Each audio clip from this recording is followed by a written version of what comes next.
सुप्रभात इंडिया में आपका स्वागत है। मैं हूं जैस्मिन और बुलेटिन में सबसे पहले फटाफट अंदाज में देखेंगे 6 मिनट में 36 खबरें। आज गुजरात के नए सीएम के चुनाव को लेकर अहमदाबाद में वित्त मंत्री अरुण जेटली बीजेपी के नवनिर्वाचित विधायकों के साथ बैठक करेंगे, जिसमें गुजरात के नए मुख्यमंत्री के नाम का ऐलान भी हो सकता है। खबरों के मुताबिक गुजरात के नए मुख्यमंत्री का शपथ ग्रहण 25 दिसंबर को हो सकता है। इस दिन पूर्व प्रधानमंत्री अटल बिहारी वाजपेयी का जन्मदिन है। साल 2012 के चुनाव के बाद नरेंद्र मोदी ने चौथी बार 25 दिसंबर को ही शपथ ग्रहण किया था।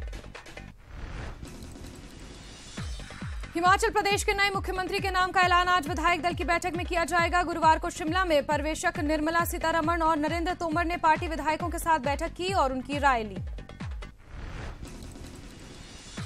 कांग्रेस अध्यक्ष के तौर पर राहुल गांधी आज पहली बार कांग्रेस कार्य समिति की बैठक की अध्यक्षता करेंगे। खबरों के मुताबिक सीडब्ल्यूसी में नए अध्यक्ष का गर्मजोशी के साथ स्वागत किया जाएगा। सीडब्ल्यूसी की बैठक में गुजरात विधानसभा चुनाव और 2G घोटाले में सभी आरोपियों को बरी करने वाली अदालत के फैसले पर भी चर्चा हो सकती है। आज संसद में 3 तलाक पर बिल पेश होगा। इस बिल को केंद्रीय कैबिनेट ने 15 दिसंबर को मंजूरी दे दी थी। इस बिल के पास हो जाने के बाद मुस्लिम महिलाओं में एक बार फिर 3 तलाक का खौफ खत्म हो जाएगा। गुजरात के CM Vijay Rupani, deputy CM Nitin Patel और अन्य मंत्रियों ने राज्यपाल ओपी कोहली को अपना इस्तीफा सौंप दिया। हालांकि अगली सरकार बनने तक रूपाणी अंतरिम सीएम बने रहेंगे।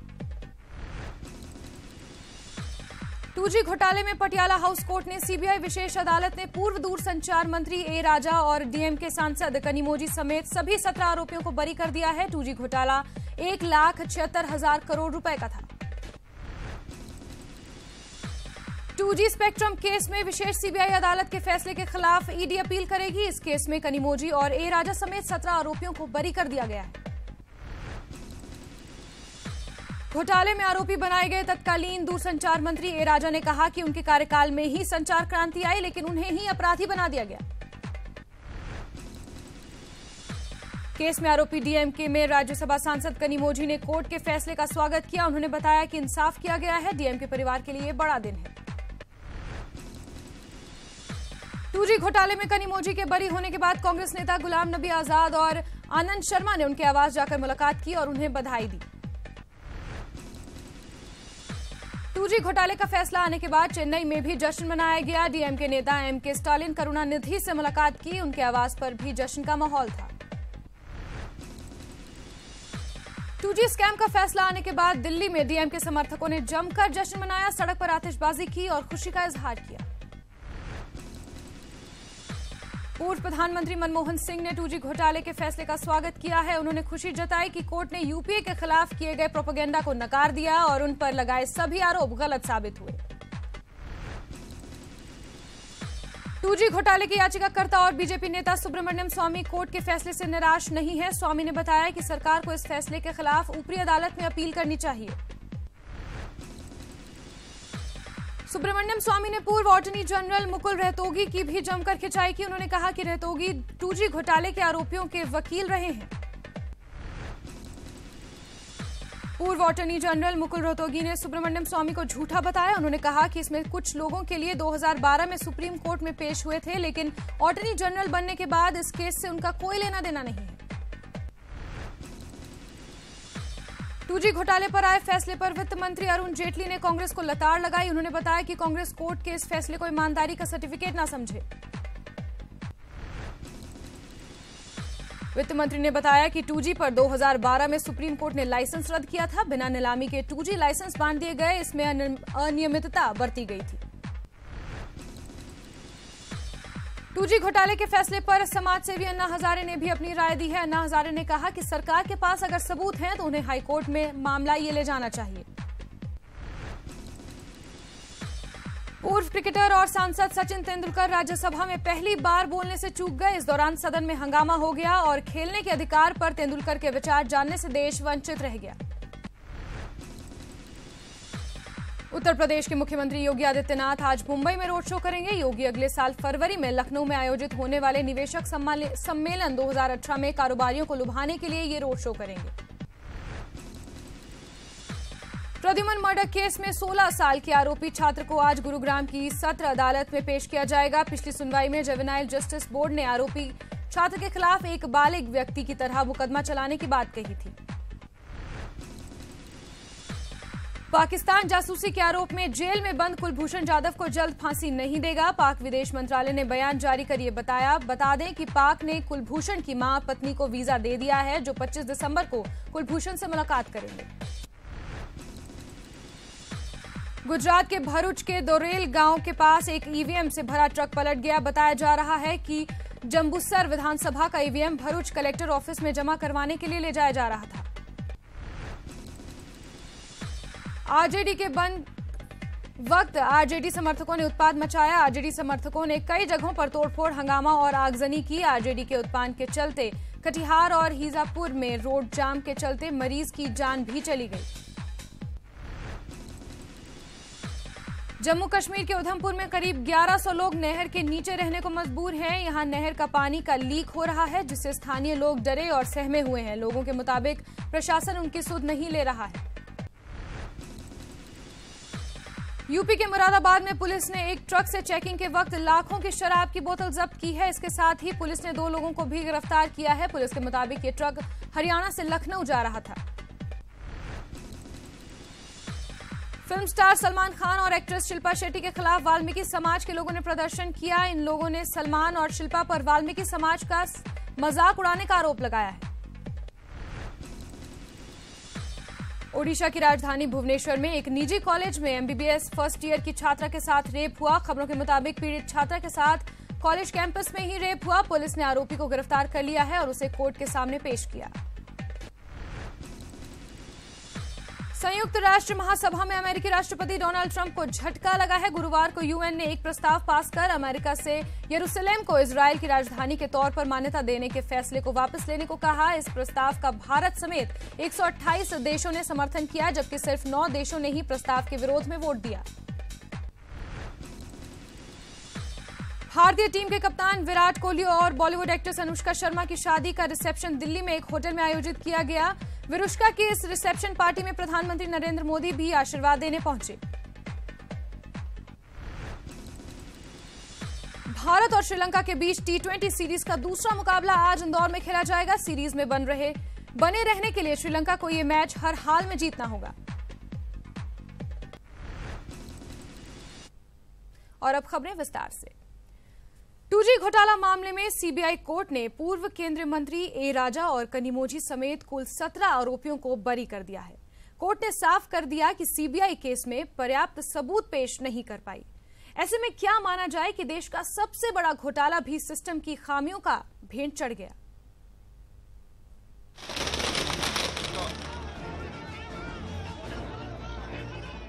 सबसे बड़े स्कैम पर सबसे बड़ा सवाल, क्या है 1,76,000 करोड़ के घोटाले का सच? क्या फिर नाकाम हुई सबसे बड़ी जांच एजेंसी? देश के सबसे बड़े घोटाले पर जब दिल्ली की स्पेशल सीबीआई कोर्ट ने देश के सबसे बड़े स्कैम पर सबसे बड़ा फैसला सुनाया, तो अब तक जिन्हें खलनायक माना जा रहा था वो सभी बेदाग बाहर आ गए।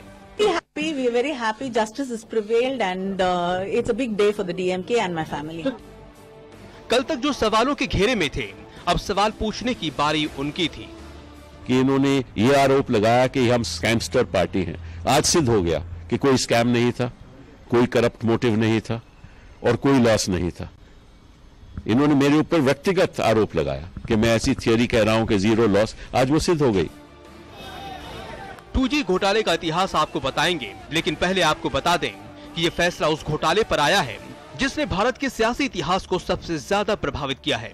2010 में 2G घोटाले के सुगबुगाहट के साथ ही तब केंद्र की सत्ता में रही यूपीए सरकार के पतन की भी शुरुआत हुई थी। देश भर में कांग्रेस सरकार को लेकर लोगों में गुस्सा था और जनता की इसी नाराजगी को उस वक्त की विपक्ष में रही बीजेपी ने दिशा दी और 2014 में केंद्र की सियासत में बड़ा उलटफेर हुआ। लेकिन इस सबसे बड़े घोटाले पर फैसला सुनाते हुए कोर्ट ने साफ कर दिया कि कोई घोटाला हुआ ही नहीं था। जांच एजेंसी सीबीआई आरोप साबित नहीं कर पाई है, इसलिए कोर्ट सभी आरोपियों को बरी करता है। कोर्ट के फैसले में साफ है कि सीबीआई ने सही तरीके से सबूत पेश नहीं कर पाई। कोर्ट के फैसले से 2G घोटाले का जिन हमेशा के लिए ओझल हो जाएगा ये तो नहीं कह सकते, लेकिन इतना तो साफ है कि 2G स्कैम पर इस फैसले से पूरा देश हैरत में है। स्कैम का सच चाहे जो भी हो, लेकिन अब ये सवाल तो बनते ही हैं कि क्या वाकई 2G घोटाले की कहानी गढ़ी गई थी? क्या 2010 में 2G स्कैम को लेकर CAG रिपोर्ट गलत थी? क्या 2008 में स्पेक्ट्रम बंटवारे पर सवाल सिर्फ राजनीतिक थे? क्या CBI ने 2G घोटाले की सही तरीके से जांच नहीं की? और सवाल ये भी, क्या CBI के सबूत ना पेश करने से घोटालों को नकारा जा सकता है? आपको याद दिला दें कि पूरे देश को हिलाकर रखने वाले 2G घोटाले का खुलासा 2010 में CAG रिपोर्ट से हुआ था। CAG ने 2008 में स्पेक्ट्रम बांटने के तरीके पर सवाल उठाए थे। रिपोर्ट के मुताबिक गलत नीति के कारण देश को 1,76,000 करोड़ का घाटा हुआ। 2G घोटाला मामले में ट्रायल 2011 में शुरू हुआ था और 2011 में 17 आरोपियों को शुरुआती दोषी माना गया। बहरहाल देश को हिलाकर रखने वाले 2G घोटाले पर आए फैसले के बाद फिर सियासी हंगामा जारी है, लेकिन इस सवाल का जवाब किसी के पास नहीं कि अगर वाकई 2008 में कोई घोटाला हुआ नहीं था तो इतना हंगामा बरपा क्यों, और अगर ये घोटाला हुआ तो जनता की गाढ़ी कमाई का हिसाब आखिर देगा कौन? Bureau report, ETV news. 2G scam पर कोर्ट के फैसले के बाद फिर सियासी हंगामे की बाढ़ आ गई है। पहले जो सवालों में घिरे थे अब वो सवाल पूछ रहे हैं, यानी 2G घोटाले पर 4G सियासी हंगामा जारी है। देखिए 2G पर सियासी बोल। 2G स्कैम पर 4G सियासत। कोर्ट के फैसले के बाद कांग्रेस का सवाल। इन्होंने मेरे ऊपर व्यक्तिगत आरोप लगाया कि मैं ऐसी थियोरी कह रहा हूं कि जीरो लॉस, आज वो सिद्ध हो गई। 2G स्कैम कौन सच्चा कौन झूठा? जनता की गाढ़ी कमाई के 1,76,000 करोड़ रुपए भ्रष्टाचार की भेंट चढ़ जाने को लेकर जिस 2G स्कैम पर देश भर में बवाल मचा था, अब कोर्ट का फैसला आने के बाद फिर एक बार सियासी हंगामे की बारी है। झूठे इल्जामों को सत्ता की सीढ़ी बना देश की सत्ता पर काबिज हुए हैं, अब वो देश से माफी मांगेंगे? देखिए, मैं उस पर कोई टिप्पणी नहीं करना चाहूंगा क्योंकि वो न्यायिक मामला है, लेकिन इसका जो इतिहास है वो एक भ्रष्टाचार का इतिहास रहा है और तथ्यों से वो साबित हो चुका। अब तक इस मामले को लेकर बीजेपी कांग्रेस पार्टी पर हमला कर रही थी, लेकिन कोर्ट के फैसले के बाद बारी कांग्रेस की है। कांग्रेस पूछ रही है कि घोटाला था नहीं तो शोर क्यों मचाया, यानी जिस 2G घोटाले ने देश की सत्ता को बदला, अब उस पर आए फैसले को भी अपने हिसाब से भुनाने की कोशिश हो रही है। झूठ का सर्टिफिकेट, क्योंकि इन्होंने ये सत्ता में इसीलिए आए कि इन्होंने ये आरोप लगाया कि हम स्कैमस्टर पार्टी हैं। आज सिद्ध हो गया कि कोई स्कैम नहीं था। कांग्रेस का नेतृत्व ऐसे वक्तव्य दे रहा है जैसे कोई सम्मान पत्र उसको मिल गया हो। मामला राजनीतिक पार्टियों के बीच का नहीं रहा। इस केस को लेकर शुरू से ही एक्टिव रहे बीजेपी सांसद सुब्रमण्यम स्वामी और कुछ दिन पहले तक अटॉर्नी जनरल रहे मुकुल रोहतगी भी आमने सामने हैं। जो CBI और RBI और एनफोर्समेंट डायरेक्टरेट में ईमानदार ऑफिसर्स हैं, उनका पीछा बहुत किया गया। ये जो केस है हमारी, इसको साबोटाज किया गया हमारी लॉ ऑफिसर्स के। कहना गलत नहीं होगा कि बाकी सियासी मामलों की तरह ही 2G घोटाला मामला धीरे धीरे अस्त होने की ओर बढ़ रहा है। कहने को तो CBI अब इस मामले को हाई कोर्ट में चुनौती देगी, लेकिन 2G स्कैम पर अब तक की कार्रवाई बताती है कि देश को इस महा घोटाले की सच्चाई शायद ही कभी समझ में आ पाएगी। Bureau report, ETV news. 2G घोटाले पर आए फैसले के बाद सियासत गर्म है। तत्कालीन कैग विनोद राय कांग्रेस के निशाने पर हैं और कांग्रेस नेता कपिल सिब्बल भी हमले कर रहे हैं। लेकिन हमारे कंसल्टिंग एडिटर वासिंदर मिश्रा से बातचीत में कांग्रेस नेता कपिल सिब्बल ने कहा कि जांच के दौरान हमने कभी भी कैग विनोद राय के कामकाज में दखल नहीं दिया। से जानकारी मिली थी कि जब आप मंत्री थे उस समय विनोद राय जी को लेकर सरकार बहुत परेशान थी, उनकी रिपोर्ट्स को लेकर एज ए CAG। उनके कुछ सगे संबंधियों के बारे में कुछ दस्तावेज था जो आपके हाथ में था। मेरे? हाँ, मैंने आप तक पहुंचा था, सरकार तक मेरे तक नहीं। और उस समय जब मनमोहन सिंह जी के पास वो पेपर दिखाया गया और कहा गया कि इसके विरुद्ध जांच करानी चाहिए, कार्रवाई करनी चाहिए, तो मनमोहन सिंह जी ने उसको रोक दिया, कहा कि नहीं, इस समय अगर कोई भी जांच होगी तो माना जाएगा कि चूंकि विनोद राय रिपोर्ट कर रहे हैं CAG के जरिए, तो लगेगा कि हम लोग वेंडेटा से काम कर रहे हैं। क्या ये सच्चाई है? देखिए, पहली बात, उसमें आप भी मौजूद इस थे उस मीटिंग में। इस फैसले में मैं शामिल नहीं था, लेकिन अगर मनमोहन सिंह जी ने ऐसा फैसला किया है तो उनका बड़पन है। मैं समझता हूं कि प्रधानमंत्री जी को ऐसे ही फैसले करने चाहिए। पुरानी बालू नीति को बहाल करने के सरकारी ऐलान के बाद भी RJD ने बिहार बंद कराया। इस दौरान बंद समर्थकों की संवेदनहीनता दिखी और गांधी सेतु पर जाम में फंसने से एक महिला की मौत हो गई, लेकिन बंद समर्थकों पर इसका कोई असर नहीं पड़ा।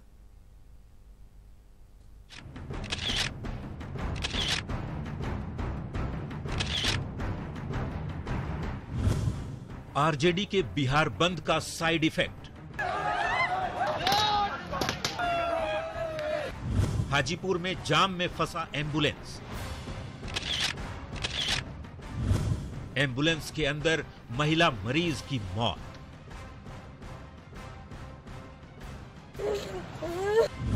लेकिन झाल मंजीरा बजाते रहे RJD कार्यकर्ता।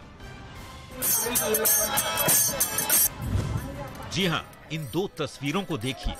बंद को सफल बनाने के लिए RJD कार्यकर्ता सड़क पर गाना बजाना करते रहे और गांधी सेतु पर लंबा जाम लगता रहा।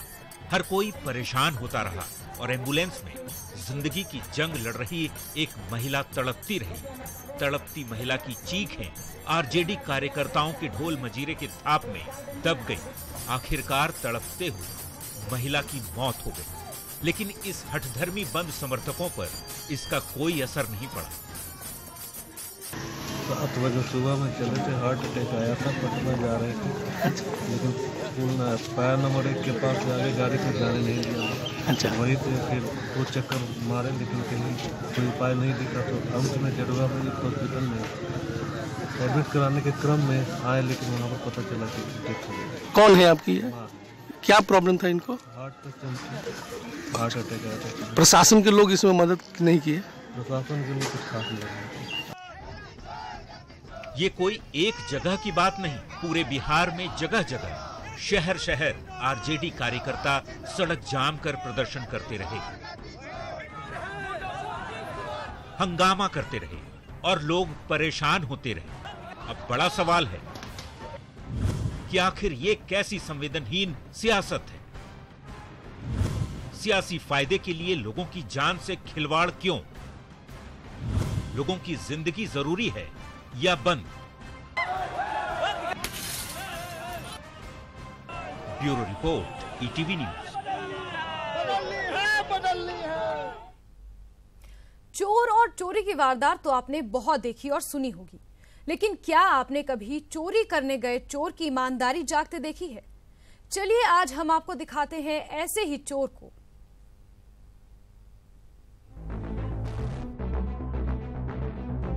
ये एक शातिर चोर है या चोरी करते वक्त जागी ईमानदारी? पहले चोरी फिर माफी, अजब चोर की गजब कहानी। जी हां, मध्य प्रदेश की राजधानी भोपाल का है ये अजब गजब चोर, जो चोर तो है लेकिन ईमानदार भी है। सुनने में थोड़ा अजीब लग रहा है, लेकिन ये सच है। जी हां, चौंकिए नहीं, देखिए पहले ये 2 तस्वीरें, जिसे देखकर आपका शक व शुबा भी दूर हो जाएगा। आप देख सकते हैं पहली तस्वीर, जिसमें चोर एक मकान में लगे CCTV कैमरे को चुराता नजर आ रहा है, तो दूसरी तस्वीर में वही चोर चुराए हुए CCTV को उसी घर के सामने वापस रखकर जा रहा है। आइए अब आपको बताते हैं पूरा मामला। भोपाल के बाग मुगालिया एक्सटेंशन कॉलोनी में चोरी। 12 दिसंबर की रात अज्ञात चोर ने चुराया CCTV कैमरा। 18 दिसंबर को अज्ञात चोर ने लौटाया CCTV कैमरा। घर के सामने CCTV कैमरा रखते वक्त चोर ने मांगी माफी। दूसरे CCTV कैमरे में कैद चोरी की पूरी वारदात।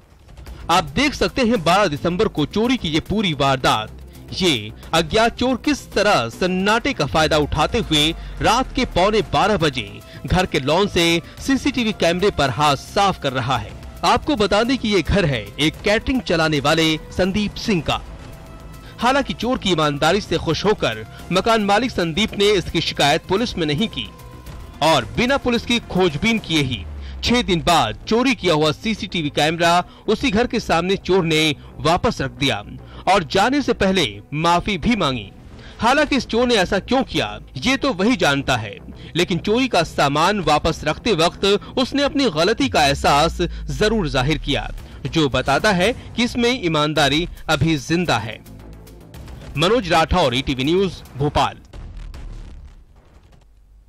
और अब बात विराट और अनुष्का की ग्रैंड पार्टी की। जी हाँ, इटली में शादी करने के बाद कोहली दंपत्ति ने दिल्ली में रिसेप्शन पार्टी दी, जिसमें आशीर्वाद देने के लिए पीएम मोदी भी पहुंचे। आपके टीवी स्क्रीन पर 3 तस्वीरें हैं। पहली तस्वीर आशीर्वाद देने पहुंचे पीएम मोदी की है। प्रधानमंत्री नरेंद्र मोदी रिसेप्शन में करीब 20 मिनट तक रुके और दुल्हा दुल्हन को आशीर्वाद दिया, जबकि दूसरी तस्वीर इटली में हुई शादी की है। वहीं तीसरी तस्वीर दिल्ली में दिए गए रिसेप्शन की है। आपको बता दें कि 11 दिसंबर को इटली के मिलान में विराट कोहली और अनुष्का शर्मा ने शादी की थी और मंगलवार को ही दोनों भारत वापस लौटे हैं।